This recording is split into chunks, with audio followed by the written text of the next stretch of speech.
Well, welcome to this evening's Ask Your Herb Doctor, KMUD Galveston 91.1 FM. My name's Andrew Murray. My name's Sarah Johannesson Murray. Thank you for joining us this evening. This Friday the 17th of October 2025. Okay. Well, those of you who've been listening to the shows here for a while and probably following from one month to the next recognize that we haven't yet finished the male herb roundup and discussion. We've been covering quite a few different herbs and the mechanism by which physiology affects the male, and we're going to carry on this evening. So let's just remind folks again, it's a call-in, live call-in, so we're doing this live from 7:30 until the end of the show at 8 o'clock. You're invited to call in with any questions related to the subject of male health, but we'll take any other questions also. So from 7:30 to 8 o'clock, numbers 707-923-3911. As Sarah said, we're also streaming live on our YouTube channel, and all this information can be found both on the YouTube channel, and KMUD actually keep an archive of our shows for about 2 months, I think it is. I think that's the maximum. So if anybody wanted to listen to the show again, they could also go to kmud.org. Go to the audio archives, go to Friday Night Live, and choose the third Friday of the month, and that you'll find our show for this month and the previous show in September. So anyway, like I said, you can visit our website. It's westernbotanicalmedicine.com. We also have a Twitter account, and let me just see here. I didn't even bring those with me. Okay, well, never mind. Okay, so last month we were talking essentially about testosterone and those herbs that are basically going to support testosterone production, and the interrelationship between testosterone and estradiol, which in some males can predispose them to things like gynecomastia, as a result of testosterone being aromatized. So we're going to get into the discussion of DHT, which is dihydrotestosterone, and this is one of those products that when it's produced, and some is produced from testosterone itself in all males going forward, it's not aromatizable. So basically, if you create dihydrotestosterone physiologically in yourself, then that remains DHT and cannot be shunted backwards into anything else. But testosterone on its own, if it's not shunted into DHT or maintained as testosterone, can, under some circumstances, be converted into estradiol, which is really not what you want. So I'm going to kind of break this down as we go through the show here. Now, Dr. Pete has some very strong convictions about testosterone and DHT, and he always supported dihydrotestosterone as a remedy for males with various related conditions and deficiencies of testosterone, both prostatic enlargement and other symptoms of male dysfunction. So he was not really a supporter of testosterone, but always supported DHT. So the thing is, if you look on the web, in our time and our day, you'll find information to say that testosterone is the thing you want, and that actually DHT has a few kind of stimulatory effects, but actually it's not important in terms of prostate enlargement. The finasteride drug that's used to treat benign prostatic hypertrophy targets testosterone and doesn't support DHT production, and you'll find it very difficult to get a prescription of DHT. There's a product called Andractim, which is available in Europe, but you really cannot find it, I don't think, in America. I think if a doctor were to write a prescription for it, you might find it compounded. I think there are compounding pharmacies that would probably still have access to DHT as a gel, and Andractim gel was the name. Okay, so let's just carry on. I think what I'll do, I want to try and I'll recover again, nettle root and some of the science behind why we support nettle root as an excellent anti-aromatase herb, and so one of those herbs of choice for prostatic hypertrophy in England and in Europe, benign prostatic hypertrophy has the indications of nettle root for it, and nettle root as an aromatase inhibitor is why. So same sort of thing. If a male has testosterone, you want to try and prevent as much of that testosterone from being converted into estradiol and maintain a higher proportion of free testosterone. Now, we'll get into sex hormone binding globulin in relation to these other herbs. Now, sex hormone binding globulin is a globulin which binds sex hormones. Okay, so no rocket science there. If you're going to measure somebody's testosterone, you really need to measure their SHBG, because that's going to give you an idea of how much is bound and is not available. And then you have the free testosterone, which is what you're looking at physiologically in circulation, that would be used to promote and support those functions that free testosterone does. And we'll cover the differences between testosterone and DHT physiologically, and then we'll try to kind of weave Dr. Pete's rationale behind DHT into this, because the mainstream medical text, journal, publications, etc., if you go online and you Google it, or you use AI or something like that to try and sift through all the data, you'll find that most of it actually is supporting testosterone, but you will find plenty there to support DHT. So I don't quite know how this is all going to shake out as time goes on. I think we are probably in the best of times, the worst of times, at this point, because we have things like the language models, which have apparently by the middle of last year already sucked up the entire content of human knowledge available on the internet, sifted through it, digested it, recapitulated it, and now AI is training AI. So I don't know what iteration of GTP we're on now. I think it's probably 5, might be 6. I'm not too sure it really matters. It's already surpassing the intellect of anybody who's ever lived. But we've got to be careful where and how we approach it, and be careful what questions you ask it too, because it's certainly been trained to give a certain response. Now, you can force the language model to obey you, if you like, if that's the right word, give it very clear prerequisites in answering your question, and you'll find actually answers that you wouldn't normally get from it, because it's not the way it's been trained to answer. But anyway, without getting into a deep discussion about AI and how it's going to shape humanity going forward, it most certainly will have an impact. It's already having quite a profound impact in many different fields, and I don't think anything's going to be left unscathed by it ultimately. But hopefully, it's something that could actually be used for good. So without further ado, we'll get into the DHT testosterone thing and Dr. Pete's viewpoint on it, and how the mainstream medicine is kind of opposes his view of that. But look at the science behind it to really show us what's going on. Okay, so like I said, at 7:30, we won't be here at 10:30, we'll be in bed. At 7:30, from then till 8 o'clock, we're going to take questions related or unrelated to, hormone therapy, testosterone replacement, aromatase inhibition, male health, but we'll answer any other questions that people have. If they would like to call, the numbers 707-923-3911. So my name's Andrew Murray. My name's Sarah Johannesson Murray. Okay, so to look at nettle root, then, it's been traditionally used to address urinary symptoms, particularly those associated with benign prostatic hypertrophy or benign prostatic hyperplasia.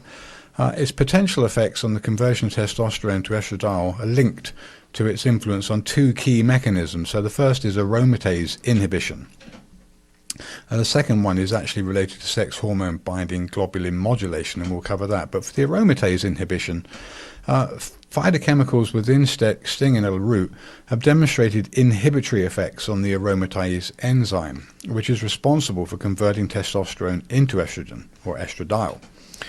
Also, specific compounds like secoisolyriceresinol, oleanolic and ursolic acid, and 14-octocosanol have been identified as having this weak to moderate aromatase inhibitory activity in vitro. And then by inhibiting aromatase, sting and nettle root extracts can potentially reduce the conversion of testosterone to estrogen. And as I said, secondly, the other effect of nettle root is on the SHBG modulation, so sex hormone binding globulin. As I said, these sex hormones are transported and bound by various different globulins and various different mechanisms. So SHBG is one of those kind of albumins that binds sex hormones to it and ultimately leaves them unavailable. So there is a free and total testosterone that somebody would have done in a lab. It's the free testosterone which really gives you a measure of how physiologically viable that person is in terms of being treated with testosterone, as opposed to having most of it blocked by sex hormone binding globulin. Now, sting and nettle root extracts, particularly the lignans they contain, can bind to sex hormone binding globulin, which is a protein that binds to sex hormones, including testosterone. So they can actually take the place of testosterone and kind of occupy it. So it's a little bit like a competitive inhibition. Now, when testosterone is bound to sex hormone binding globulin, it becomes inactive, as I said, meaning it can't exert any biological effect. And by interfering with the binding of testosterone to sex hormone binding globulin, sting and nettle root may lead to an increase in the level of free unbound testosterone in the body, which is the form available for use. So as I said, in summary then, there's two separate mechanisms. One is inhibiting aromatase and the second is modulating sex hormone binding globulin. And I just want to point out again, I know I did last month, but nettle root is also a very effective herb at reducing estrogen in females. It's not just a male herb. There's plenty of drugs that are fashioned as aromatase inhibitors for breast cancer, for anovulatory women, which is women that don't ovulate properly because their estrogen's high. They're given letrozole. And it's not just about blocking the conversion of estrogen to testosterone. Of testosterone to estrogen in men. It's also about lowering estrogen in women, which is what most women need. There are obviously some women who are extremely thin who might need an increase in a little bit of estrogen, but they also need an increase in progesterone. But generally speaking, due to our environmental toxicity from plastics, from pesticides, and just general aging increases women's estrogen, we need to do as much as we can to block it with things like nettle root and raw carrot, well-cooked mushrooms, plenty of calcium, vitamin D, and sometimes women need to use a bioidentical progesterone to help block the estrogen levels. So some of these herbs are very appropriate for women as well as men.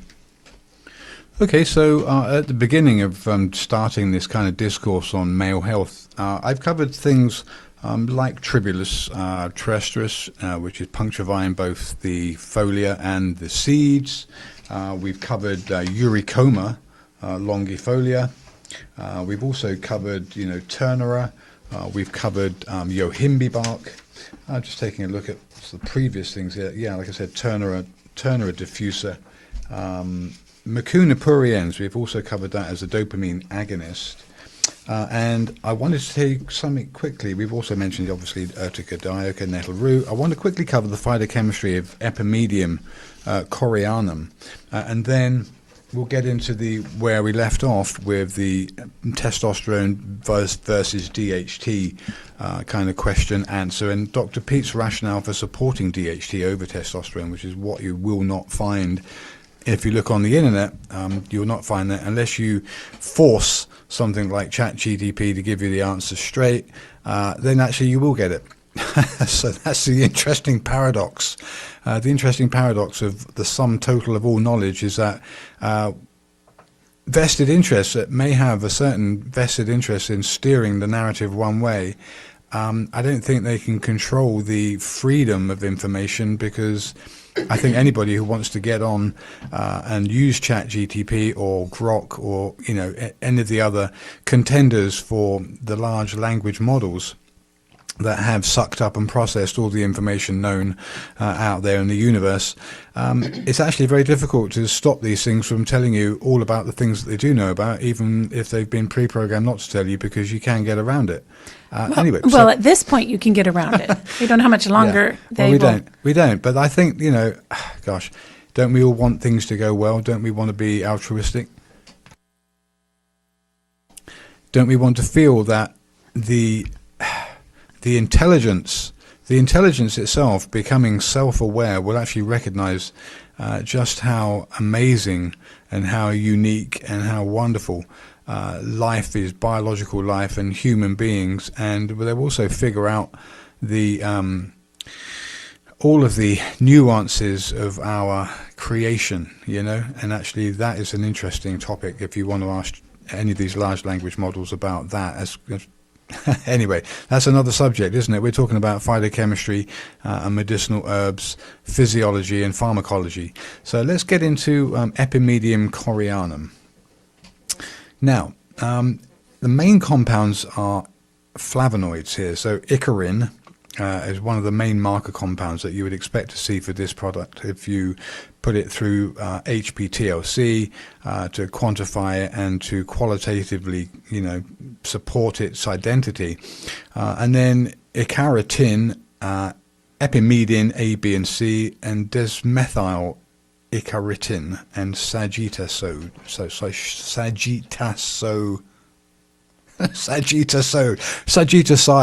Sorry. Oh my goodness. Some of these words. All right. So it's an androgenic and has a definite effect on sexual function. Icarin particularly is a mild 5-phosphodiesterase inhibitor, and that enhances nitric oxide mediated vasodilation in the corpus cavernosum in males. Now, I'm not saying that I'm supporting nitric oxide. Dr. Pete was very vocal about nitric oxide and was not at all in favor of it. Sildenafil and the Viagra type things, they all work on nitric oxide by acting on phosphodiesterase 5. Blocking that. So, I'm not supporting nitric oxide. I'm just going to give you the facts, and we'll basically, it's like anything else. If you talk to a prostate patient and you've given them DHT and it's totally solved their benign prostatic hypertrophy, what are you going to say? You're going to say that, well, actually, you should be using, something like finasteride, which is not DHT and actually is testosterone. So where does the argument come from? Surely it comes from the results, and I think the proof of the pudding, is in the eating. So whilst I'm going to talk about these things, and some of these things will be kind of like, will make people stand up and look or listen because they hear the word nitric oxide and me so supposedly sounding like I'm an advocate of it.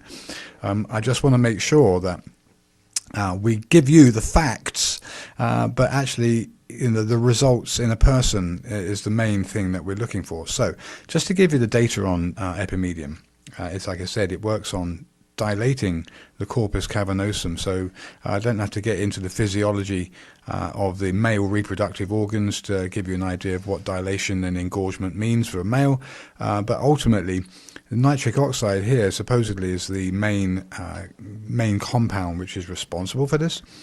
It also increases circulating testosterone in animal studies, and they reckon that this is possibly a hypothalamic pituitary gonadal axis stimulation. And also, there are potential indirect effects on DHT. Okay, that's the interesting thing. So you heard about nitric oxide, and we talked about increasing circulating testosterone, but there are potential, and this is because when you're looking at this, you're not directly forcing the non-usual response. Okay, so if you get onto using something like a large language model to get some data, and you want to try and dig deeper, you'll find that you'll get things like potential indirect effects on DHT by raising testosterone. Okay, so. Well, because testosterone is a converter. Of course. I mean, a precursor for DHT, so it can get converted into DHT if you're given the right circumstances, right environment. Yeah, and you block aromatase so that you stop your testosterone being converted into estradiol, so that the bulk of it actually can continue to be shunted into DHT production. Yeah. Okay, now, the other thing you'll find for this product, Epimedium corianum, is horny goatweed. Stimulates osteoblast activity. So the osteoblasts are one of the two principal genera of cells that are involved in bone remodeling. So the osteoblasts and the osteoclasts. So it apparently stimulates osteoblastic, which is a bone building activity, and the osteoclastic is the kind of bone dissolution, the remodeling side of it. So it stimulates osteoblastic activity and suppresses osteoclast differentiation. It works on a RANKL/OPG system, so anyone wants to look at that, the Rankle OPG system. Reduces bone resorption, so basically slows down bone resorption, allowing osteoblastic bone building to have the kind of upper hand. Also increases bone mineral density in postmenopausal osteoporotic models. So could be really quite, I mean, although it's a male, typically called a male herb, as Sarah said, just like urtica does for females, it's mainly a male herb. You say generally it's an aromatase blocker, but it can be used for females completely accurately and appropriately. The same thing for bone mineral density. This is typically something in postmenopausal, right, women models. So this same herb can have a use for women based on its bone building stimulatory effects, on the RANK or OPG system. Okay, it's also has a neuroprotective moniker or designation, basically from Icarin, has a dopaminergic and neurotrophic effect. So it can increase brain-derived natriuretic I forget what the acronym for that is, BDNF, brain-derived neurotropic factor, expression. It improves memory and learning in animal models of Alzheimer's and vascular dementia. And again, they may implicate, the nitric oxide as a vasodilator for brain activity, but I'm not too sure. I wouldn't want to say that is the way. And then it's antioxidant and anti-apoptotic, so it prevents, programmed cell death. So it can be used, again, in a kind of neuronal model for dementia and other kind of degenerative effects. And then it has some immunomodulatory and anti-inflammatory activity. So it suppresses the nuclear factor kappa beta signaling, which is it decreases the pro-inflammatory cytokines like tumor necrosis factor and interleukin-6. Okay, and then it has some cardiovascular effects. Again, as a vasorelaxant, and this is by the phosphodiesterase 5 inhibition and the nitric oxide pathway, as we previously mentioned. And then it improves things like endothelial function by reducing oxidative stress. So this is kind of good for the vasculature. And anti-atherosclerotic activity by apparently decreasing LDL oxidation. So this inhibits vascular smooth muscle proliferation, but obviously we have a slightly different position on atheroma formation in relation to cholesterol, because it's not really the cholesterol that's the insult, it's the inflammation that happens the first time round, particularly with things like lipid oxidation or lipid byproducts. Okay, anyway, that's a different subject. And then it has some metabolic effects because it has been shown to improve insulin sensitivity and glucose metabolism in diabetic models. So it reduces hepatic liver-based lipid accumulation, so it has some potential for fatty liver disease. And it does this by activating the AMPK and the PPAR pathways, similar to what exercise does. Anyway, so that's Epimedium corianum. It's pharmacologically rich, as I said, with things like Icarin as a central bioactive compound. And just to say, round up its actions include it's androgenic for male sexual function and libido, osteoprotective for postmenopausal bone loss, and then it's neuroprotective, has some anti-inflammatory activity, cardiovascular protective activity, and metabolic regulation from its insulin sensitization and lipid lowering effects. Okay, let's get on to Dr. Pete's take on DHT in comparison into testosterone, and how, when you search for something on the internet, if you're not careful, you're going to get shunted down a certain pathway, and unless you're actively putting in search commands and prompts for data based on what you want to find, not that you'll find it if it isn't there, but you'll find it because it is there, but you've got to look for it. Okay, so testosterone versus DHT, and what mainstream medicine says about DHT versus testosterone, and where we go, especially with the topic of finasteride and things like Viagra. So anyway, if we ask the question something like, if DHT can't aromatize into estrogen, why isn't DHT therapy always superior, right, to testosterone therapy? Or why do they say that it's the DHT that causes a swelling of the prostate, right, when in fact it's probably the estrogen that causes a swelling right, of the prostate, and right, the failure of the body to convert the testosterone to DHT, and then it can get reconverted back to estrogen. Whereas Okay. DHT, the point is that DHT cannot get converted into estrogen. Right. It just remains as a testosterone. As a DHT, yeah. Okay, so let's go through the function and compare testosterone to DHT. All right. So does it aromatize to estradiol? Testosterone does, DHT does not. Does it support muscle anabolism, so muscle growth? You're anabolic out there in the gym trying to build muscle mass. Yes, testosterone is strongly anabolic, but DHT is minimally anabolic. How about maintaining bone density? Right, now this is kind of a fishy kind of subject here, because again, Dr. Pete was not supportive of mainstream medicine's ideal about bone density. So essentially, yes, testosterone does, and indirectly via aromatization, okay, whereas DHT, no. So the aromatization is the fact that testosterone gets converted to estradiol, and the mainstream narrative response is that estradiol is essential for bone strength and bone health. Which it's not. It's the testosterone that is essential for bone health. Right. But as men age, their testosterone level goes down and the estrogen level increases.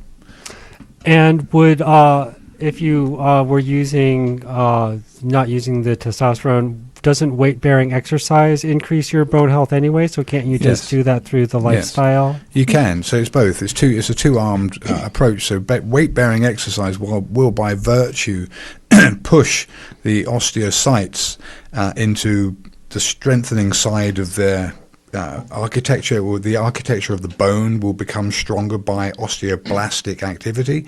So you'll get more osteoblasts, and they will be able to take more tensile strength, tensile weight bearing. So your bones will get stronger. But also, the same exercise stimulates testosterone. Testosterone builds muscle. So one begets the other, but they work synergistically too. And also what happens is when you're building muscle, you are stimulating testosterone in males and females. But when you're doing muscle building exercise, concentric exercises, you're actually lowering your stress hormones, which dissolve bone very rapidly. Cortisol will dissolve bone. If you haven't eaten enough and your liver is run out of glycogen, your body says, well, we need sugar, so let's go get some. Let's pump out the adrenaline. Let's pump out the cortisol. And where does cortisol love to go eat? Bone, brain, and heart. So people that are constantly undernourished and constantly running on stress, they will end up with osteoporosis because their bones are being eaten by the stress hormones. And they will end up with a higher rate of dementia than people that are less stressed. And they will also end up with a stressed heart and heart problems because of the high adrenaline and the cortisol dissolving. It prefers to eat bone, brain, and heart. So there's a multifactorial reasons why exercise and weight bearing, muscle building exercises are so helpful for so many different things, and how it can help lower your estrogen through lowering the cortisol and help boost testosterone, which is like an antagonist to estrogen in men and women. And also it helps counteract the estrogen. Testosterone will help counteract the estrogen in men and women, but the progesterone in women will also help counteract the estrogen, and exercise helps promote lowered estrogen in women through lowering the cortisol levels. Okay, so for the comparison again for testosterone to DHT, for so far as libido and erections are concerned, testosterone, yes, it does modulate that.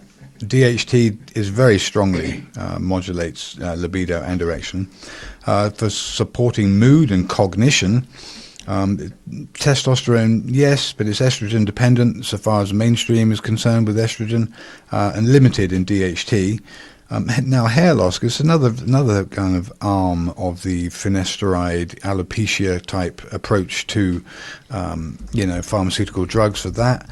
In terms of hair loss, it says for testosterone, it says moderate support for hair loss, but this is via DHT conversion, whereas DHT is high.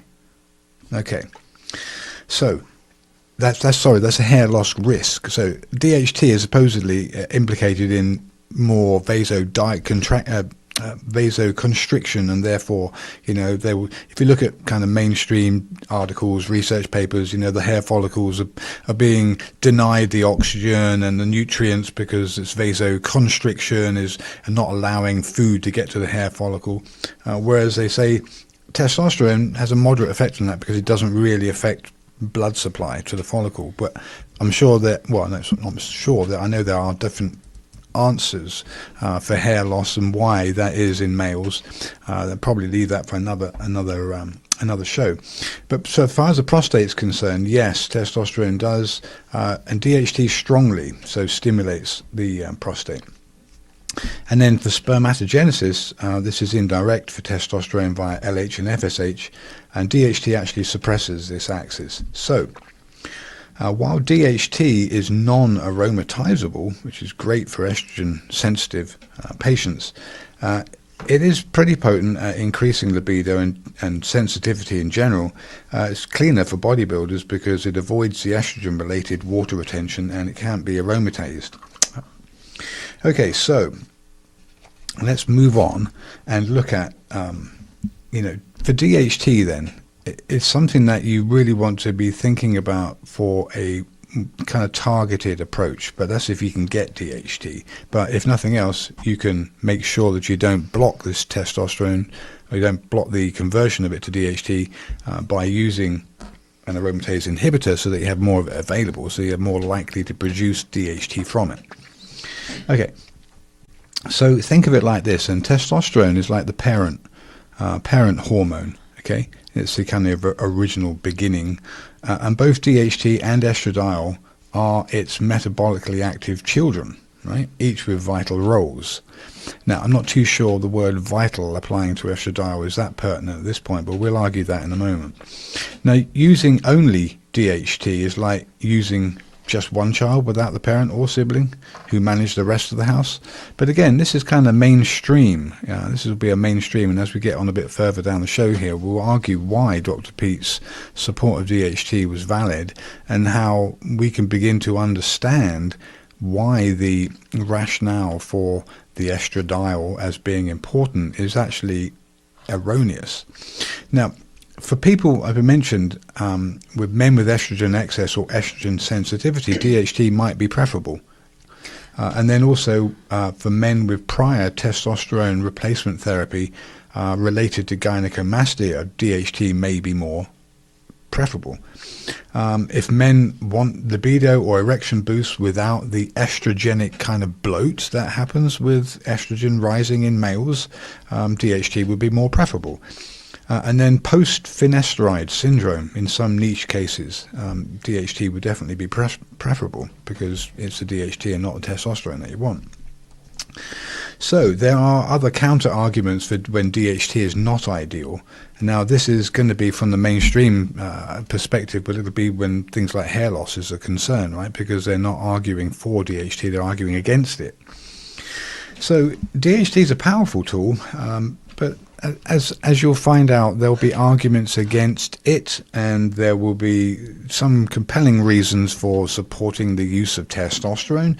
But I would definitely argue that you want to make sure you have an aromatase inhibitor at the same time. We'll go through Dr. Pete's viewpoint right after this next caller. So I think this first caller on the air. Caller, you're on the air. Oh, that's not a caller. That's a... Okay, do you have one? Okay, so caller, you're on the air. Where from? What's your question? Oh, yes. Hello, it's Maureen, living in Arcata, Okay. and have listened to you many times, especially when Dr. Pete was on. Yeah. Yeah. Thank you for listening. Yes, thank you for allowing me to listen. And I'm very interested in the subject of testosterone. I don't like too much of it around me.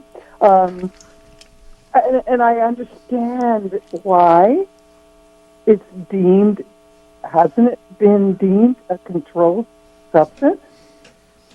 Well, dihydrotestosterone is a controlled substance, and testosterone is as well, but it is prescribed by doctors for men needing to boost their testosterone levels if they have low levels on a blood test. But what we see happens with men who can get prescribed the testosterone is if their bodies aren't doing too well with it, they'll convert it into estrogen and actually end up with more man boobs than they started with. There's some feedback, some fairly serious feedback going on. I'm not sure what's going on. Do you have your radio on, perhaps? Oh, well, I'm sorry. Is it coming from my end? Yeah. If you turn your radio volume off at this point while we're talking, then we won't get that feedback because it's Actually off. okay. Yeah. What I'm interested in discussing is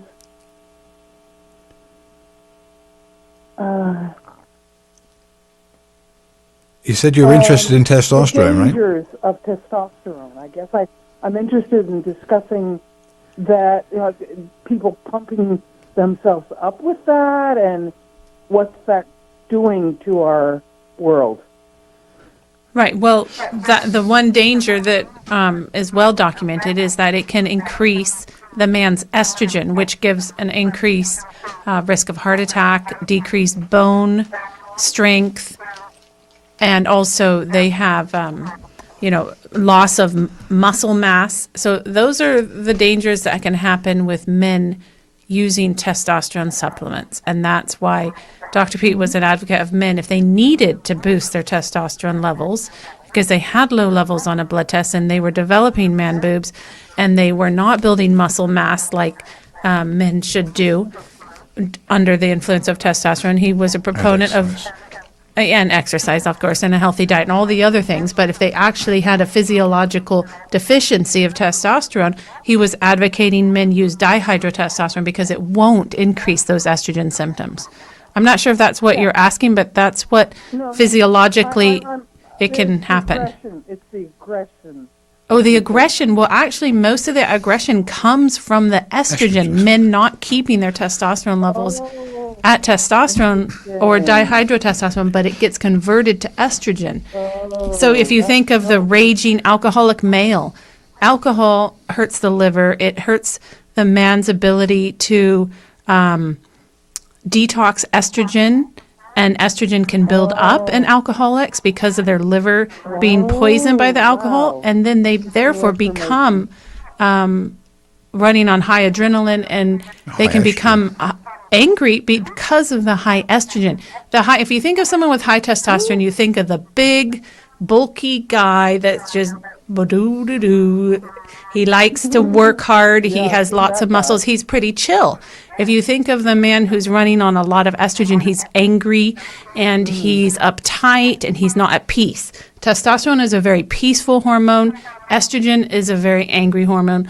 Women can attribute their premenstrual syndrome to high estrogen, not to high progesterone, or not to high testosterone. PMS is due to high estrogen that's unbalanced by progesterone.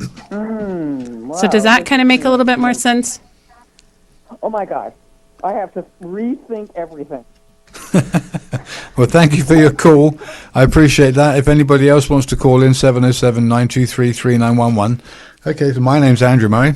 My name's Sarah Johannesson Murray. Thank you for tuning in tonight. Yeah, this is Ask Your Herb Doctor, KMUD Garberville 91.1 FM. From now until the end of the show, 8 o'clock, you're invited to call in with any questions, 707-923-3911. Right now, unless I think there's another caller coming in, but we're going to go through Dr. Pete's viewpoint on testosterone and DHT and break it down for you. Okay, but first of all, we do have another caller. Caller, you're on the air. Where are you from? What's your question? Hopefully no That's feedback. you, caller. Oh, I think we lost him, but I think he's calling right back. Okay. Caller, you are on the air. Hey, my name's Forrest, and it's a little off topic of what you guys were saying, but Sure. the age of 24 genetic, I have varicose veins in my leg, and curious what I could do about it. So far, I'm going to take supplements, zeolite clay and Tudka to kind of help bioflow and clean the kidney, because I do drink alcohol, which I believe is estrogenic. I've got a red vine leaf extract that I'm going to take, and I Red think line. it was DIM. All right, to diindom, I think. reduce Yeah. estrogen levels. So if there's anything like lifestyle or supplements or diet I could do, that would be great to kind of reduce the spread of those varicose veins. Okay, so you're a 24-year-old male with varicose veins, and are these principally in your calves, or where are they? And yes, so far just in my right calf, right behind my knee, Yeah. going down. What are the, out of interest, what are the veins like on the back of your hands? So are they prominent? Do you see those much, or are they fairly hidden? No, they're hidden. I'm lean, so Yeah. Okay. I see them often, but they're hidden. Okay. Well, for varicose veins, I mean, particularly when you get late-stage varicosities and you get the semilunar valves not shutting off properly and blood pooling in the vasculature as a result of inefficient passive return to the heart, which is the venous. The venous side is kind of more muscle contraction, which really milks the blood back to the heart. It's not actively pumped like it is in the arterial side. Right. If the semilunar valves are not working, they're incompetent, or they're collapsing, or they're regurgitating, allowing the blood to fall back, and particularly in the lower limbs, because you've got gravity working against you, and the blood has to make its way up against the force of gravity. There are definite herbal products that have been long used for varicosities. One of those is horse chestnut, and aesin, AESCIN, is the main compound in horse chestnut, which has that activity. There are others that would be used as well for varicosities. I mean, there are things that will strengthen the endothelia of the vessel wall, so that will have a more toning effect. It's kind of some of one and some of the other. It's not one thing that causes the veins to collapse, but it's Right. multifactorial. So how well, rutin is one of those kind of compounds which has long been known to support endothelial function, because it increases the integrity of the gap junctions that make up the vasculature of the veins, as opposed to arteries and arterioles. There's 2 or 3 layers to them, so they have a muscular layer, internal and external layer, so they're a little tougher, they're more stretchy and rubbery, whereas the veins tend to be more lax, and things like rutin will support the internal structure of the gap junctions and tighten them up a little. And you can get rutin from buckwheat naturally. Pardon me. Buckwheat, it's a grain, but it's not a wheat grain. And the other thing too, like you mentioned, you're taking DIM to try to lower the estrogen. That can lower estrogen. Other simple things to eat are well-cooked mushrooms to help lower the estrogen, because estrogen will cause varicose veins. So eating a raw carrot a day, a large, like a cup's worth of grated raw carrot, will help block estrogen. A lot of different herbal products help block estrogen, like we've been talking about, the nettle root and some others. But the other thing too is building muscle. Building muscle in your calves would be helpful. If you're lean, maybe try doing more calf raises, where you don't even have to go to a gym. You can just do calf raises. I'm not sure if you're lean and very muscly, or just lean and not very muscly. I'm not sure what your body profile is like, but that would be helpful even if you were lean and muscly, because it helps pump the blood back up to your heart. There are plenty of other herbs like butcher's broom, which have been used, for varicosities, and I think also the lymphatics kind of warrant some mention, because if you can improve lymphatic flow in general circulation, that can improve sluggish venous return. Mm-hmm. That's very good. One more thing, I had gone to the doctors recently, and I had high blood pressure. Mm-hmm. I forget what the numbers were, but if that factors in, how would it factor in? Yeah. Have you ever had your testosterone levels measured? Because high estrogen can cause high blood pressure. Mm-hmm. I see. I'm going this Wednesday to get it measured. It's been years. Okay, yeah. Great.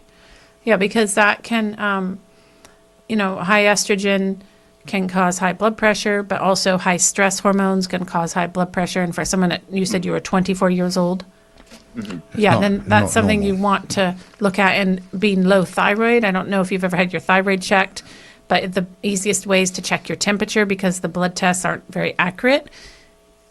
To check your temperature and make sure that you're getting up to at least 98.2 or 98.6 after meals. Like 15 to 30 to 60 minutes after meals, make sure your temperature is getting up, and make sure your pulse also rises after eating to a normal level, like 80 beats per minute.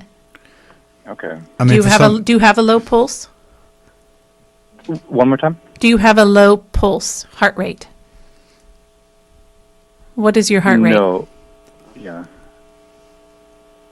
No, I think it's fine. Okay. Yeah, it was actually a little fast when granted, doctors make me nervous, but yeah, white coat syndrome, it's very common. Yeah. Okay, well, from a hypertension perspective, depending on what it is, you haven't said what it is, but I mean, you should not be hypertensive as a 24-year-old for sure. So there's something causing stress physiologically to you in order for you to be hypertensive. So whatever that stress is, identifying that and finding out what mitigates that would certainly be part and parcel of your plan going forward. But from a perspective of purely varicose veins, there's plenty of herbs either strengthening the endothelia, things like rutin and esin from horse chestnut, and just to mention a few of them. Well, cool. That's very good. Thank you, guys.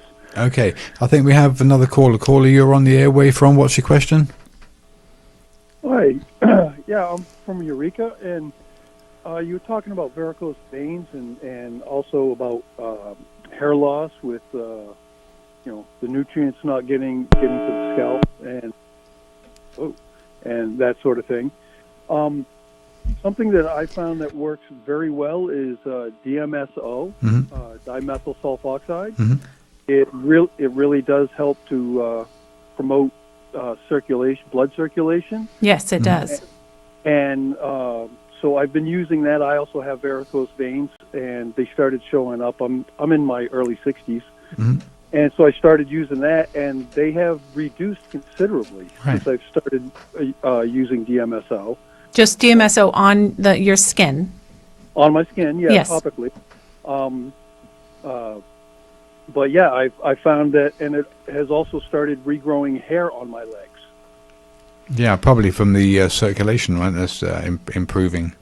Yeah, and that's I've noticed that's been a big change as far as that goes, because I have skinny legs, old man skinny legs, and I was told that having a lack of hair on my legs was due to a lack of circulation. Mm-hmm. And when I started using DMSO for my varicose veins, and then I started noticing the hair growing back as well, as the veins starting to disappear. So, well, good. You've obviously found a good product that's not too strong, because if you get it too strong, it can actually cause a skin burn. I use it actually full strength, 99.9% pure. It comes in a roll-on. And I just use it. I use it every day. I also find that it helps with joint pain. Yes, it can. Because of the circulation, it can help with everything because everything needs oxygen. Yeah, and so it's just one of those things that I thought I would throw out there since Thank you. the topic came up, and great show. Thank you very much, guys. Yeah, you're Thank welcome. you. Yeah, no, I've heard of injuries being healed with DMSO and magnesium topically.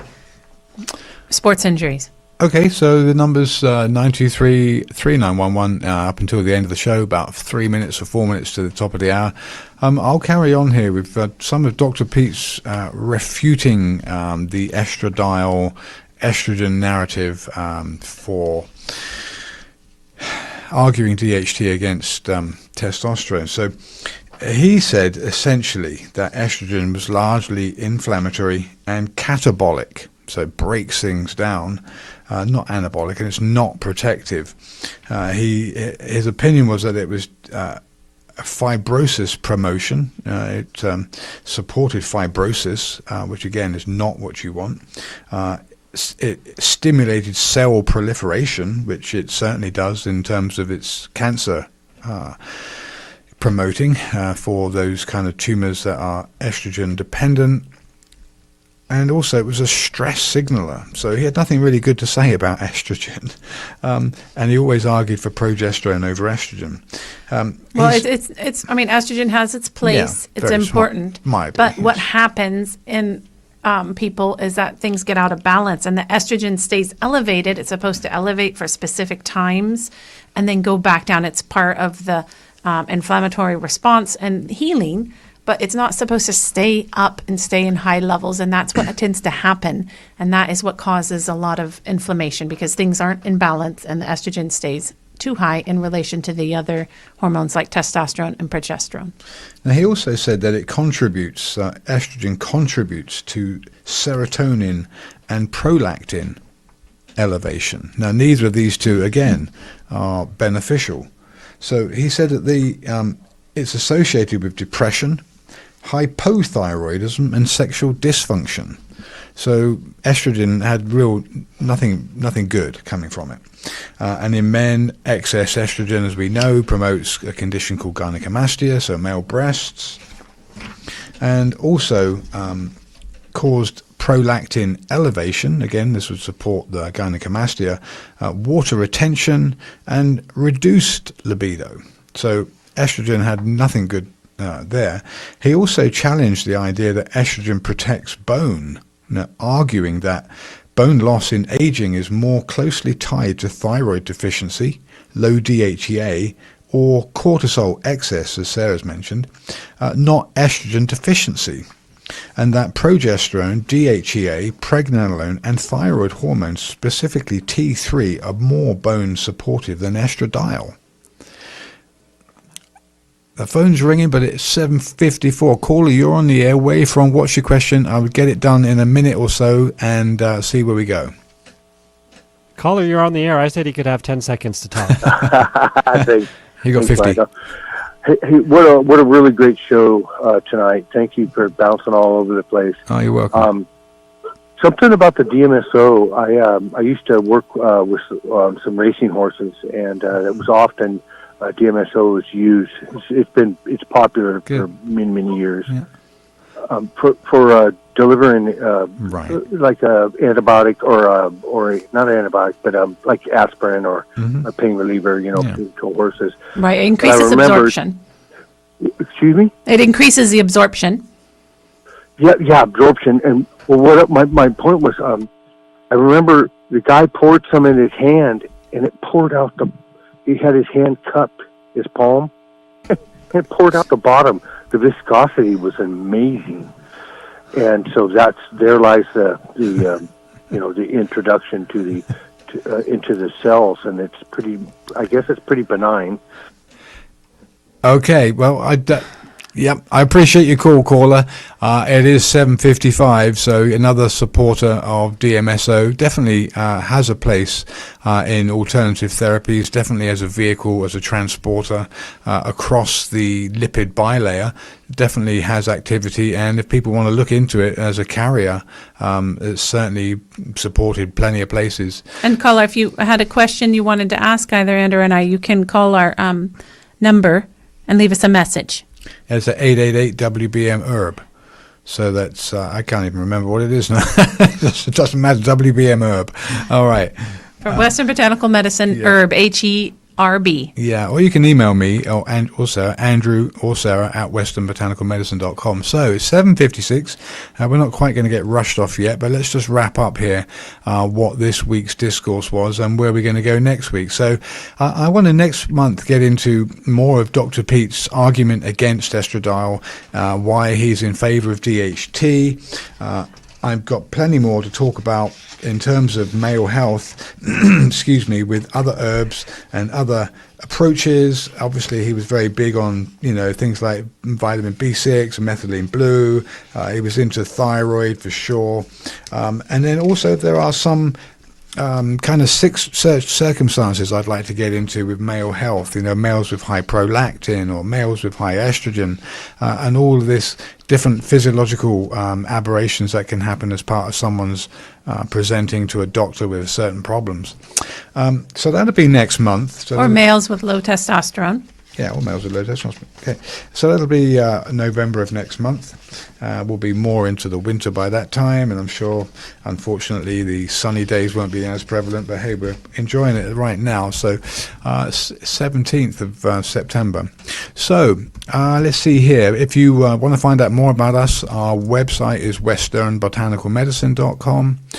We've got a Twitter account handle, and we are streaming this live on the YouTube channel, so people can go to YouTube and they can record this, or if you go to the audio archives of KMUD, you can pull it off of the audio archives under Friday Night Live. It's only there for a month or two at the most, I think. And then, people have any questions or comments, you can write to us, or me specifically. I kind of do most of the answering at this point in time, but it's Andrew at westernbotanicalmedicine.com. And we see a wide range of patients with many different problems, but I seem to be focusing more and more as time goes on metabolic dysfunction, thyroid issues, and hormone issues. So certainly plenty that can be done. I kid you not. Okay, so until next month, my name's Andrew. My name is Sarah Johannesson Murray. Thank you for joining us this evening. We'll see you in November. This program is copyrighted. All rights are reserved. Reproduction in whole or in part without the express prior written consent of the owner